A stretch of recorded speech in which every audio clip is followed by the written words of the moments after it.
In December 2025, something happened that shouldn't have been possible. India's largest airline, the airline known for being the most punctual, the most efficient, the most disciplined in the country, suddenly began to fall apart. Flights were cancelled, passengers were stranded, airports across India turned into waiting rooms filled with confusion, anger, and silence. In just a matter of days, over 4,500 flights were cancelled, nearly 10 lakh passengers were affected. But this wasn't a story about bad weather, it wasn't a cyber attack, and it wasn't even a financial crisis. This was something far more uncomfortable. Because the truth is, Indigo didn't collapse because it was weak, it collapsed because it was too efficient. And what happened next exposed a hidden flaw, not just in airlines, but in the way modern companies are built. To understand how something breaks, you first have to understand how perfectly it was built. And for years, Indigo was exactly that, a perfectly built machine. Indigo wasn't just another airline in India. By 2025, it had become the undisputed market leader, controlling over 60% of India's domestic air traffic. That number alone tells you something important. In a country as large and competitive as India, where airlines have historically struggled with profitability, Indigo wasn't just surviving, it was dominating. But what made Indigo different wasn't luck, it was discipline. While other airlines tried to compete on luxury, routes, or branding, Indigo focused on one thing, and one thing only: efficiency. Let's break that down. Every airline makes money when its aircraft is in the air, and every minute that aircraft is on the ground, it is losing money. Indigo understood this better than anyone else, so they engineered their entire business model around one idea: keep the planes flying as much as possible, as often as possible. This led to one of the most aggressive operational strategies in aviation. Indigo aircraft has some of the fastest turnaround times in the industry, often as low as 25 to 30 minutes between landing and takeoff. Think about that. A plane lands, passengers get off, cabin is cleaned, new passengers board, and the plane takes off again, all within half an hour. Now compare that to the global averages, where turnaround times can stretch much longer. That difference, just a few minutes per flight, compounds massively across hundreds of flights every day, and that's where Indigo builds its edge. But efficiency didn't stop there. Indigo followed a single aircraft type strategy, primarily operating Airbus A320 family aircraft. This may sound like a small detail, but it changes everything. Because when you operate just one type of aircraft, pilot training becomes standardized, maintenance becomes faster and cheaper, spare parts inventory is simplified, crew scheduling becomes predictable. Every layer of complexity is reduced, and when complexity goes down, efficiency goes up. Then came cost discipline. Indigo was built as a low-cost carrier, but unlike many others, it actually stuck to that philosophy. No unnecessary frills, no overexpansion into risky segments, no emotional decisions, just cold, calculated execution. And the results were visible. While many Indian airlines struggled with losses, debt, or shutdowns, Indigo consistently reported strong financial performance. It wasn't just flying planes, it was running a system where aircraft utilization was maximized, costs were tightly controlled, operations were precisely scheduled, everything worked like clockwork. But the most important part of this system wasn't the planes, it was the people behind them. Pilots, crew, schedulers, operations teams. Behind every flight is a highly coordinated human system. Pilots aren't just assigned randomly, they are scheduled based on flight hours, mandatory rest periods, regulatory limits, route complexity. And Indigo optimized this system aggressively. Pilots were scheduled with precision, rest windows were calculated tightly, resources were allocated with almost zero waste. And for years it worked. Flights were on time, costs were low, profits were strong, passengers trusted the airline. Indigo became known for one thing above all else: reliability. But here's the thing about highly optimized systems. They are incredibly powerful until something changes. Because when a system is designed to operate at near perfect efficiency, it leaves very little room for error. No buffer, no slack, no breathing space. Everything has to go right. And for Indigo, everything did go right, until one small change quietly entered the system. A change that didn't look dangerous at first, a change that most people didn't even notice, but inside Indigo's perfectly balanced machine, that change was about to trigger a chain reaction. And that is where the story moves next, from perfection to pressure, from control to cracks. The change didn't arrive with chaos. There were no headlines, no breaking news alerts, no sense of urgency. It came quietly through regulation. India's aviation regulator, the DGCA, had been under increasing pressure for years. Globally, aviation authorities were tightening safety norms around pilot fatigue. Studies have constantly shown that long duty hours, irregular sleep cycles, and high frequency schedules were pushing pilots to dangerous limits. Fatigue in aviation isn't just exhaustion, it's delayed reaction time, it's impaired judgment, it's risk. And regulators across the world were beginning to treat it as a systematic threat. India was no different. So the DGCA introduced revised flight duty time limitations rules. On paper, they looked simple.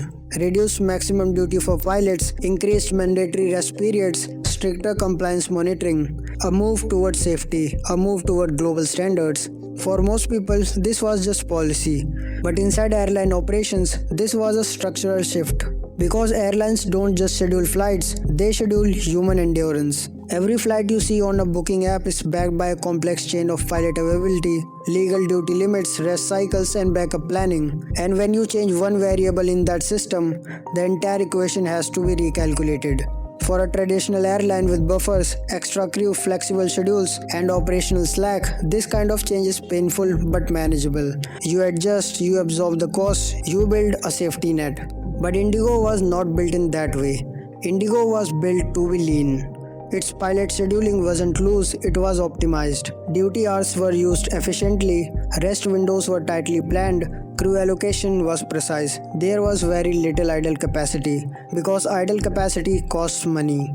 Now imagine what happens when pilots can legally fly fewer hours, they must rest longer between flights, and compliance becomes stricter. Suddenly, the same number of pilots can operate fewer flights. This is where the pressure begins. Let's say an airline needs 100 pilot hours to operate a day's schedule. Before the rule change, that might require 20 pilots. After the rule change, it might require 25 or 30. But those extra pilots don't just appear overnight. Hiring and training pilots is a slow, expensive process. It takes months, sometimes years. So in the short term, airlines have only two choices: reduce flights or stretch the system. Indigo chose to stretch because reducing flights means losing revenue, it means losing market share, it means giving competitors an opening. And Indigo had spent years building dominance. It wasn't going to give that up easily. So the system adapted. Schedules were reworked, crew rotations were adjusted, operational planning became tighter. On the surface, everything still looked stable. Flights were still running, passengers were still booking, the machine was still moving. But something had changed, not visibly but structurally. The system was now operating with less flexibility than before. Every delay mattered more, every absence hurt more, every disruption had a wider impact. Because when you remove slack from a system, you also remove its ability to absorb shocks. And aviation is full of shocks. Weather disruptions, technical delays, crew unavailability, air traffic congestion, these aren't rare events. They are part of daily operations. Normally, airlines absorb these disruptions through buffers, extra crew, backup aircraft, flexible scheduling. But Indigo's model had a very little of that. It didn't need it when everything was predictable. Now predictability was gone, and the system began to feel it. Quietly at first, small delays, minor disruptions, tighter turnarounds, slight scheduling stress, nothing dramatic, nothing headline worthy, just small cracks forming inside a system that was never designed to bend. And then, like all tightly wound systems, it reached a point where one disruption didn't stay isolated, it spread. Because in a highly interconnected operation like an airline, every flight is linked to another. A delayed aircraft affects the next route, a delayed crew affects the next assignment, a missed connection affects the next departure. It's not a chain, it's a network. And when pressure builds inside that network, it doesn't release gradually, it collapses suddenly. That moment came in December 2025. What began as operational strain turned into something much bigger. And within days, the system that had been optimized to perfection started breaking down in front of the entire country. It didn't happen all at once. At first, it looked like a normal delay. A late departure here, a crew issue there, a flight pushed back by an hour. Something passengers are used to, something airlines deal with every day. But this time, the delays didn't stay contained. They started to multiply. A flight delayed in Delhi meant the aircraft reached Mumbai late. That delay pushed back the next flight scheduled for Bengaluru. The crew assigned to that flight now exceeded their legal duty window, so the flight couldn't take off. It had to be cancelled. Now that aircraft and that crew were no longer available for the next set of flights, which meant more delays, more cancellations, more disruption. This is how airline operations fail, not through one big mistake, but through a cascade of small ones. An Indigo's system, stretched thin by new constraints, had no capacity to stop the cascade. Within days, the situation escalated. Flights began disappearing from schedules, passengers reached airports only to find their journeys cancelled. Long queues formed at counters, phones flooded with complaints, social media filled with frustration. Airports across India, from Delhi to Bengaluru to Mumbai, began to feel the pressure, not just from cancellations but from uncertainty. Because passengers weren't just asking, "Is my flight delayed?" They were asking, "Will my flight even happen?" That uncertainty is far more damaging than delay. It breaks the trust. And the numbers reflected the scale of this crisis. Over 4,500 flights cancelled in a short span, close to 10 lakh passengers affected. For an airline known for reliability, this wasn't just an operational issue, it was a reputational shock. Behind the scenes, the problem was even more complex. Crew scheduling teams were scrambling, trying to reassign pilots, trying to comply with regulations, trying to keep flights operational. But every solution created a new constraint. Assign a pilot here and you lose availability somewhere else. Delay one flight and you disrupt 5 more. The system had entered a feedback loop, where every attempt to fix the problem made the system more unstable. And then came the hardest decision any airline has to make. Cancel flights proactively.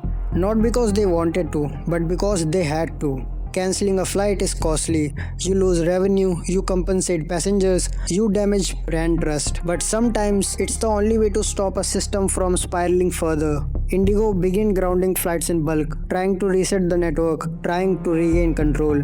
But by then, the damage was visible. Passengers stranded, schedules disrupted, confidence shaken. And the biggest question began to emerge. How did the most efficient airline in India lose control like this? Because this wasn't just about regulations, it wasn't just about pilot shortages, it wasn't just about bad timing, there was something deeper, something structural, something built into very design of the system. And to understand that, you have to step back from the chaos and look at the philosophy that built it in the first place. Because what happened to Indigo was not an accident, it was a consequence of how modern companies are designed. For years, businesses across industries have chased one thing relentlessly: efficiency. Do more with less, reduce waste, maximize output, optimize everything. It's a powerful idea, and in stable environments, it works. But efficiency comes with a trade-off, one that isn't always visible. When you optimize a system to its limits, you remove its ability to absorb shocks. No extra capacity, no safety net, no buffer. Indigo was built on this philosophy, and it executed it better than anyone else. But when the environment changed, when regulations tightened, when pilot availability dropped, when operational pressure increased, the system had nowhere to adjust. Because it was never designed to adjust, it was designed to perform. And that's the difference. A high-performance system works perfectly under ideal conditions. A resilient system survives under stress. Indigo chose performance, and for years it paid off, until the day it didn't. And that's the uncomfortable truth behind this entire crisis. The problem wasn't inefficiency, the problem was over-efficiency. Not just in aviation, but in how modern companies think. Because the same pattern is everywhere. In startups that burn fast to grow faster, in supply chains that collapse under disruption, in tech systems that fail when demand spikes. We build for speed, but we forget to build for shock. And when shock comes, it exposes everything. Indigo's crisis wasn't just about flights, it was about philosophy. A philosophy that works well until reality stops being predictable. And in a world that is becoming more uncertain, more volatile, more interconnected, that moment is coming more often than we expect. Because the real question isn't how efficient is your system, it's what happens when it breaks.